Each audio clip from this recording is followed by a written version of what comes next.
Hello students, welcome back to Social Studies online class.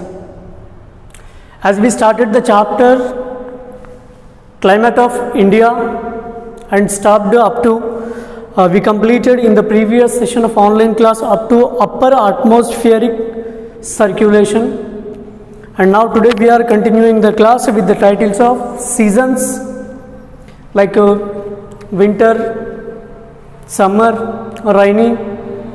We will discuss the three seasons, how they will influence on the climate of India, and also the next title we are going to study in the today's online class, global warming, climate change. Seasons.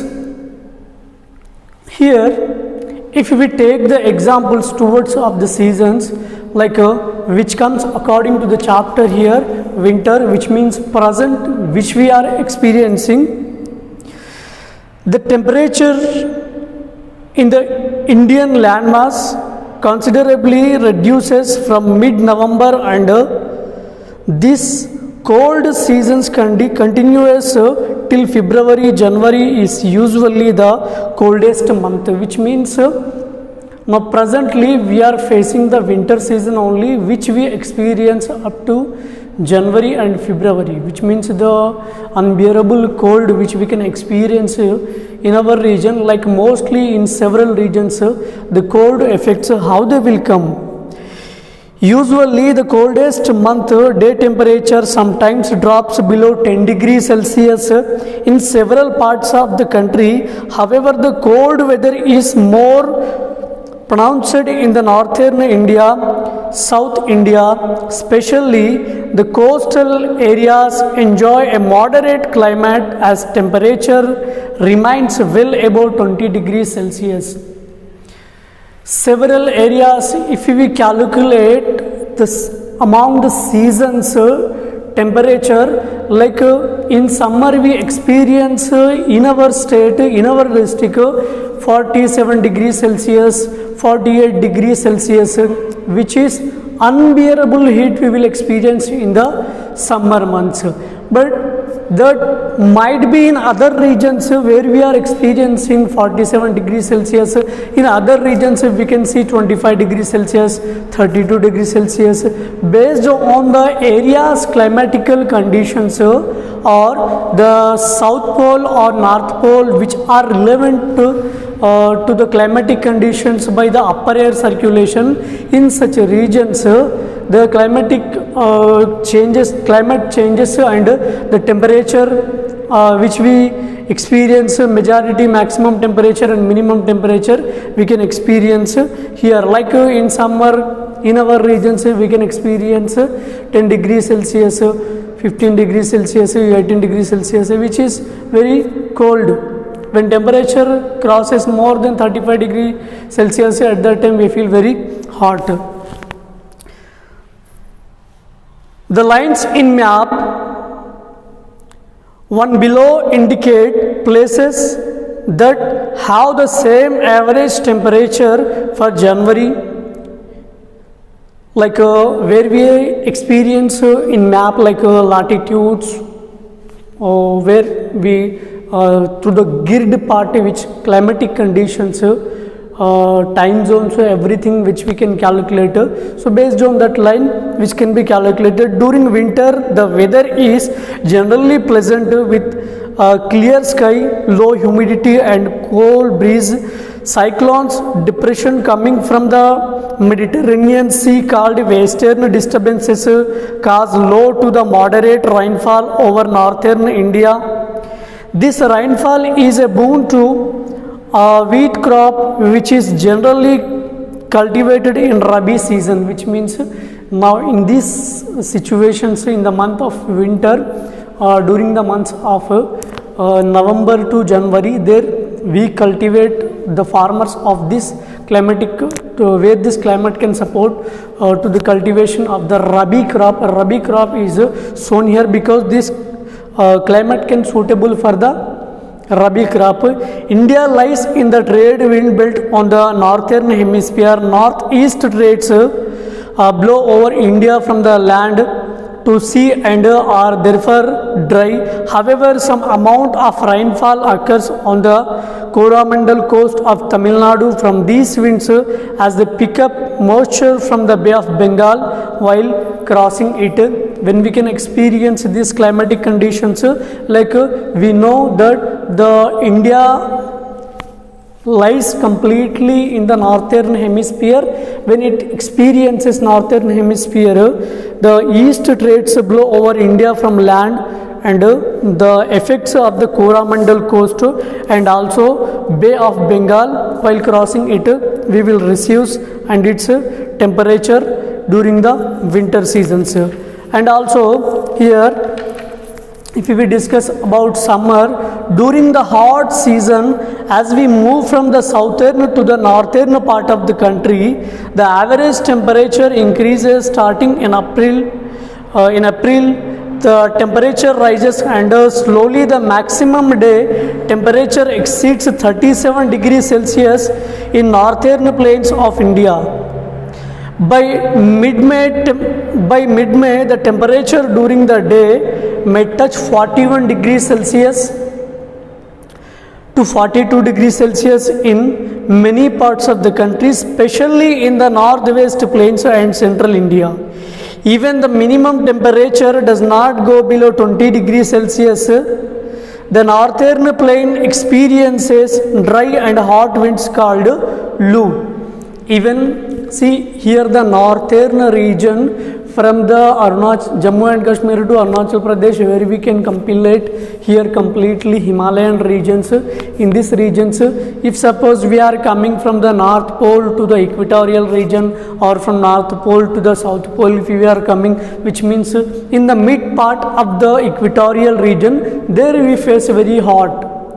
Where in the northern, near the North Pole and South Pole, we do not experience like a summer very hot, but when we travel from the North Pole to the equatorial region, South Pole from the South Pole to equatorial region, there we can experience very hot conditions, but also where the temperature is experienced at 20 degrees Celsius, dry and hot in India, that is called Lu, which we studied in the 9th class also.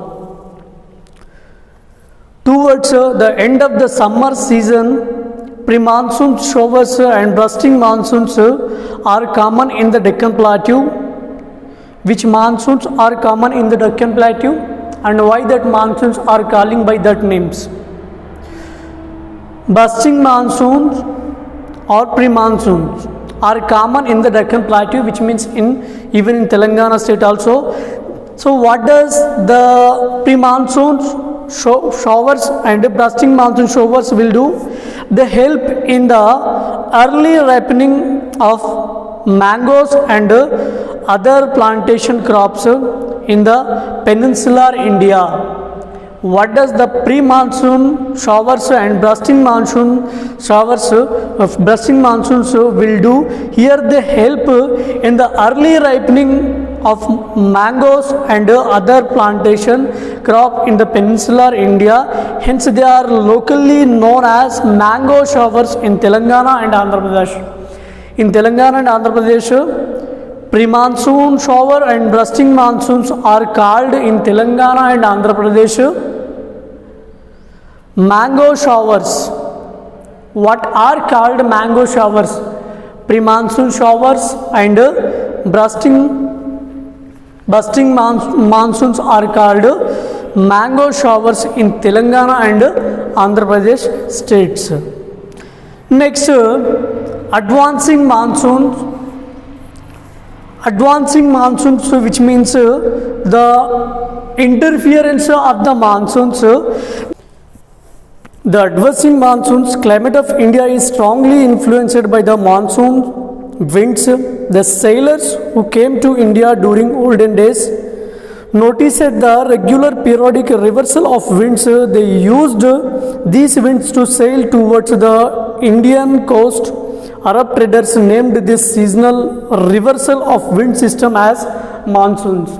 So monsoon name, like if we discuss the atmosphere chapter which we studied in the 9th class. The monsoon, the word monsoon is derived from which language? Arabic. The word monsoon is derived from the Arabic language with mausam. The mausam, in Arabic, the mausam word, from that word, the monsoon is derived from the Arabic language. We were discussed in the 9th class. And also here the climate of India is strongly influenced by the monsoon winds, which means during the colonization time, when traders were traveled throughout the water bodies, which side the monsoons are forcing to the boats, then that they were experienced throughout that process only they reached to the other land masses, to other continents. The monsoon forms in the tropical area approximately between 20 degrees north and 20 degrees south latitudes. The southeast monsoon winds from the southern hemisphere carry moisture as the flow over the Indian Ocean and towards the equatorial low pressure zones. After crossing the equator, these winds deflect towards the low pressure formed in the Indian subcontinent. The heating of land creates low pressure on the landmass of Indian subcontinent, especially over central India and the Gangetic plains. Along with this, the Tibetan plateau gets intensely heated and causes strong vertical air and currents and the formation of low pressure over the plateau at about 9 kilometers altitude, which means during the situation of the advancing monsoons, so these all the fluctuated changes will experienced, like when the from the northern latitudes near the 20 degrees and southern latitudes near the 20 degrees in equal conditions, the low pressure zones will experience very tragically, very rapidly. That experiencing process is causing here to happen on the tides, waves, currents. These are the things will happen on the surface of the water bodies during the summer. They then flow the southern monsoon. The Indian peninsula divides then into the branches, the Arabian Sea branch and the Bay of Bengal branch. The Bay of Bengal branch strikes the Bengal coast and the southern face of the Shillong plateau. Then it gets deflected and flows westward along the Gangetic valley. The Arabian Sea branch arrives at the west coast of India and moves northward. Both the branches reach India by the beginning of June, like which we experience the adversing monsoons, which is known as the onset of monsoon. They gradually spread over the entire country in 4 or 5 weeks. The bulk of the annual rainfall in India is received from southwest monsoon. The amount of rainfall is very high along the west coast due to the western Ghats and in the northeast India due to the high peaked hills. Tamil Nadu coast, Coromandel, however, the remains mostly dry during this seasons as it is in the rain shadow area of Arabian Sea branch and is parallel to the Bay of Bengal branch. So the advancing monsoons, when we are comparing throughout the Arabian Sea and Bay of Bengal towards of the two sides to India, like one side Arabian Sea and another side Bay of Bengal, which can experience here southwest monsoons to cause to interfere the monsoons into the India, which can be calculate also with the high pressure and low pressures. So variations can be changed here when the southwest monsoons by the pressuric belts of the low pressure and high pressure of the Arabian Sea and Bay of Bengal, that the interference causes will happen to come the climatical changes. Retreating monsoons. October, November is a period of transition from hot wet conditions to dry winter conditions. The retreat of the monsoon is marked by the clear skies and rise in the temperature. The land is still most moisturized and owing to the conditions of high temperature and the humidity, the weather becomes rather oppressive. This is commonly known as October heat, like which is completely adversely experiencing here the surface of the earth where the water bodies are available. These all the water bodies will get moisturized completely, will get under the procedure of the evaporation process. Very drastically these things will happen during the October to November. The low pressure conditions which once prevailed over northwestern India move south to the center of the Bay of Bengal by early November. During this period, cyclonic depressions are common which originate over the Andaman area. These tropical cyclones are often very destructive.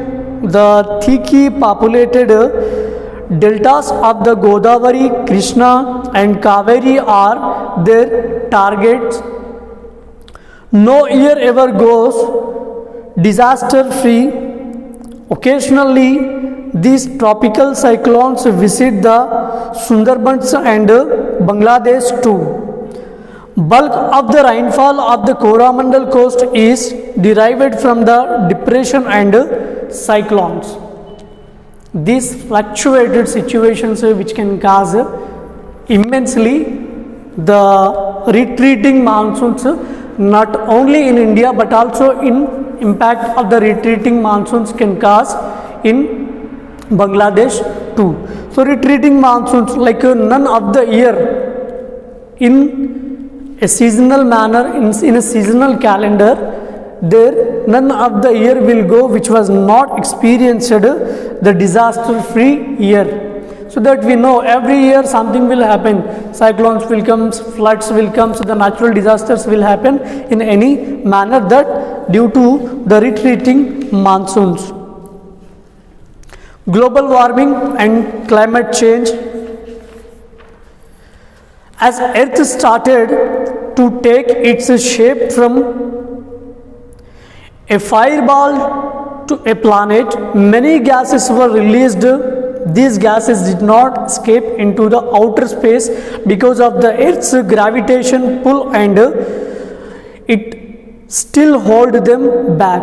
The result, a thin layer of gases surrounded the earth and provides as several important benefits. For example, the oxygen that we breathe, the ozone that protects us from the harmful ultraviolet rays and from the sun, the nitrogen that our planets use to make the proteins that we need. This layer of gases is the medium through which fresh water is circulated and it also keeps us warm. Take a look at the image from the class 9th chapter where we studied like Panthalsa, Pangea, these all the things where we were experienced, where we were noticed. By that we can take we can examine that picture and to understand clearly. Keeping us warm is one of the most important things that the temperature does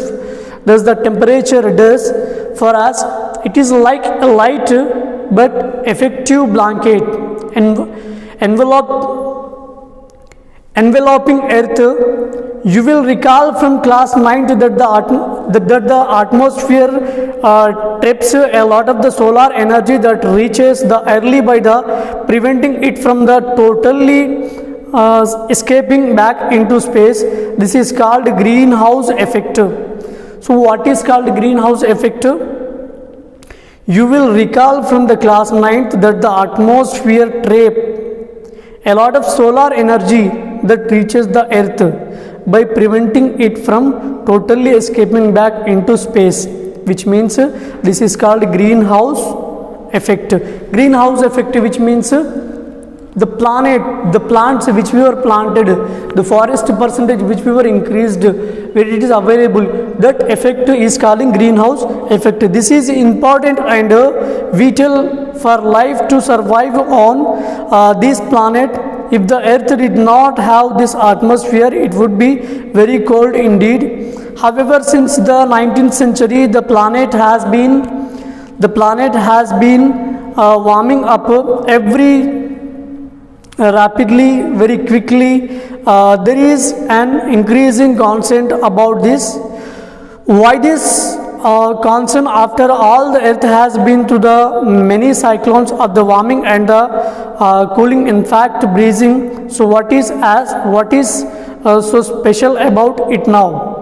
Earlier cyclones of the cooling and the warming happened over very long periods of time. This allowed most of the life on earth the time to adapt to the changes. The problems now is that the heating is much more rapid and could lead to the catastrophic changes. Much of the warming that has been occurring since the Industrial revolution is becoming of human activities. Hence, the current global warming trend is called anthropogenic global warming. Anthropogenic global warming, which means the human-made global, humans are making globe as warm. So human-made warmness is affecting on the globe. More recently, scientists are discovering a large volume of methane under the frozen tundras of the far northern latitudes, mainly in the vast expanses of the northern Russia. As global temperature increases, the ice in the tundra melts more. The methane that is trapped under the ice escapes into the atmosphere, increasing the global temperatures. In turn, this causes even more ice to melt, releasing even more methane and so on. Methane is said to be even more powerful than carbon dioxide as the greenhouse gas, which means suppose where the area was covered completely with the snow and ice, that area was getting melted due to the methane gas only, because we can find, suppose if we take example Himalayas. In Himalayas, the complete ice, snow cover, we can see that in Himalayas when we dig some part, after digging some part, inside we get water only. So in that water we can find here methane gas, and that water is available, that water till not became solid just because of methane gas is available in the that region where the snow and ice cover we can find due to the anthropogenic global warming. And it was also one of the effective cause where the regions which are covered with the snow and ice cover, that regions in the inner part they get melted just due to of methane gas is said. In the next session of the online class, we will continue the title Anthropogenic Global Warming and Climate Change. What are the effects on climate by the anthropogenic global warming? As I tell you, you have to write 1 mark questions of these lessons, and I told you which 1 mark questions you have to write in the previous online class also, and you should write keywords also. And I hope you all are doing well by listening and by getting some ideas by these online classes. Thank you.